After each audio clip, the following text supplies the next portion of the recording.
আজ আমি রাজভোগ মিষ্টি বানিয়ে দেখাবো। হ্যালো বন্ধুরা, আমি পিঙ্কি। আমার রেসিপিতে সবাইকে স্বাগতম। আজ আমি রাজভোগ মিষ্টি বানিয়ে দেখাবো। তার জন্য আমি নিয়েছি, প্রথমে স্টাফিংটা রেডি করব। তার জন্য আমি নিয়েছি অল্প খোয়া ক্ষীর। আমি প্রথমে খোয়া ক্ষীর গ্রেট করে নেব। একটা গ্রেটারের সাহায্যে আমি প্রথমে গ্রেট করে নিচ্ছি। রাজভোগ মিষ্টিটি রসগোল্লার মতোই দেখতে, এটাই তফাৎ, ভিতরে পুর থাকে।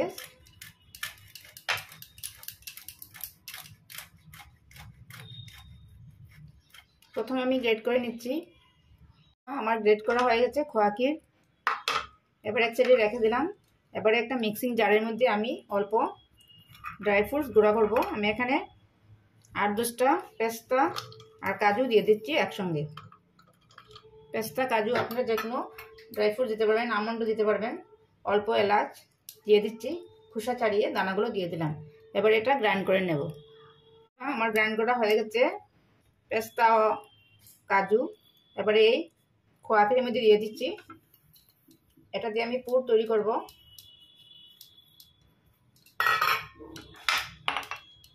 এবারে ভালোভাবে মিক্স করে নিচ্ছি। এটার মধ্যে আমি 1 চামচ লিকুইড দুধ দিয়ে দিচ্ছি। 1 চামচ দিলেই হবে বন্ধুরা।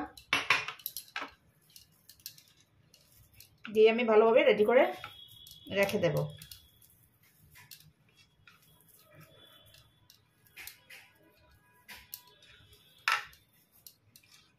দুধের পরিমাণটা কম দেবেন। আমি 1 চামচ দিয়েছি।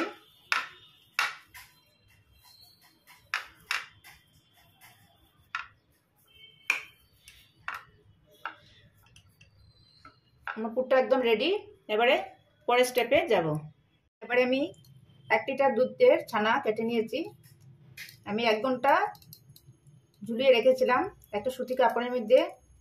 ছানা কাটা সবাই জানে, আমার অন্য রেসিপিতে দেওয়া আছে, তাই আর দেখাইনি ছানা কাটানো। আমি 1 লিটার দুধের, অবশ্য ফুল ফ্যাট দুধ নিলে ভালো হবে মিষ্টিটি। 1 লিটার দুধের ছানা আমি 1 ঘন্টা ছানা কেটে 1 ঘন্টা সুতি কাপড়ের মধ্যে ঝুলিয়ে রেখেছিলাম। এবারে ভালোভাবে মিক্স করে নেব। অল্প মেখে নেব।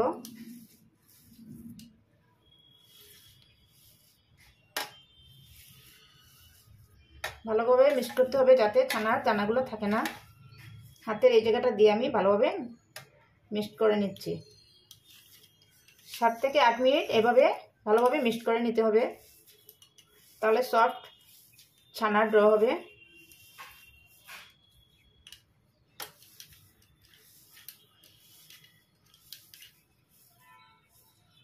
বন্ধুরা, আমি 7-8 মিনিট ভালোভাবে মেখে নিয়েছি, একদম সফট হয়েছে দেখেন। এবারে তার মধ্যে কয়েকটি জিনিস অ্যাড করব। আমি 1 চামচ ময়দা দিয়ে দিলাম। 4 চামচ মেপে 1 চামচ ময়দা, 2 চামচ গুঁড়ো দুধ। দুধটা দিলে মিষ্টিটির স্বাদ বাড়বে। 2 চামচ গুঁড়ো দুধ দিয়ে দিলাম। 1 চামচ চিনি দিয়ে এবারে সবগুলো উপকরণ একসঙ্গে ছানার সঙ্গে মিক্স করে নেব।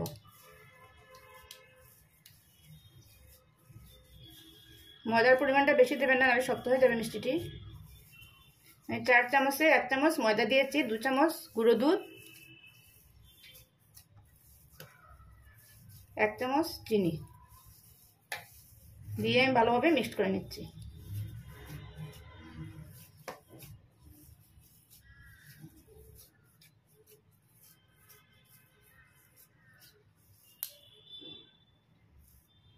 আমার ভালোভাবে মিক্স করা হয়ে গেছে। এবারে মিষ্টিটা রেডি করি। তার জন্য অল্প ছানার ড্র নিলাম, একটু বড় সাইজের করব যেহেতু রাজভোগ মিষ্টি। আপনাদের যদি ইচ্ছে হয় ফুড কালারও দিতে পারেন, ইয়েলো ফুড কালার। আমি দিইনি ফুড কালার। দিয়ে অল্প মধ্যে একটু জায়গা করে নিচ্ছি স্টাফিংয়ের জন্য।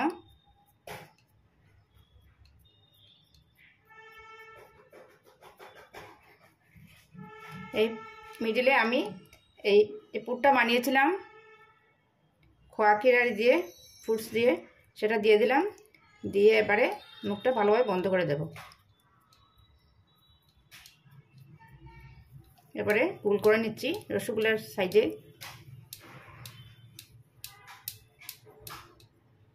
দেখেন বন্ধুরা, একটা হয়ে গেল। এভাবে আমি সবগুলো প্রথমে রেডি করে নিচ্ছি।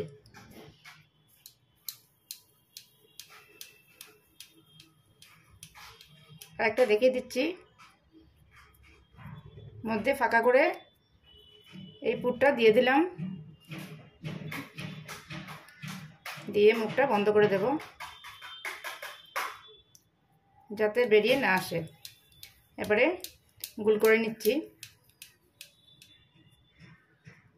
এইভাবে আমি সবগুলো প্রথমে রেডি করে নেব। আমার সবগুলো মিষ্টি রেডি করে নিয়েছি দেখেন। এবারে আমি চিনি শিরাটা রেডি করব। চিনি শিরার জন্য আমি একটা কড়াই বসিয়েছি, তার মধ্যে দিয়ে দেবো আমি 2 কাপ চিনি। 1 কাপ দিয়ে দিলাম, এবারে আরেক কাপ দিয়ে দেব। 2 কাপ চিনি দিয়ে দিলাম। 2 কাপ চিনির জন্য আমি 4 কাপ জল দেব।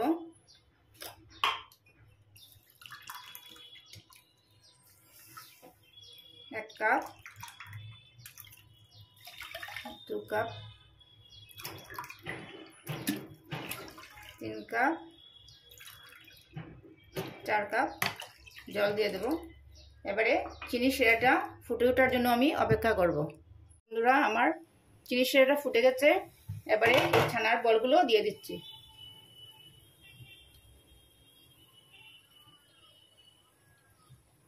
অবশ্যই চুলার আঁচটি আমি হাই হিটে রেখেছি। হাই হিটে প্রথমে আমি 10 মিনিট ফুটিয়ে নেব।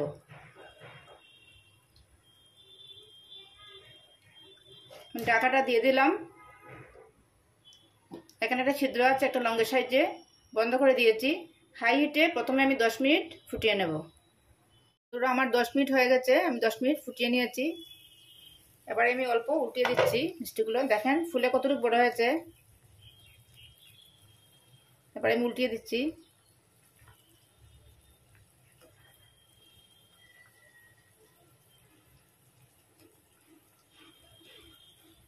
খুব ধীরে ধীরে উল্টাতে হবে। এবারে আমি চুলার আঁচটি মিডিয়ামে রেখে আরো 15 মিনিট আমি রান্না করব। এবারে চুলার আঁচটি আমি মিডিয়ামে রাখবো, রেখে আরো 15 মিনিট আমি রান্না করব। আমি আরো 15 মিনিট ফুটিয়ে নিয়েছি। আমার মিষ্টিগুলো একদম রেডি।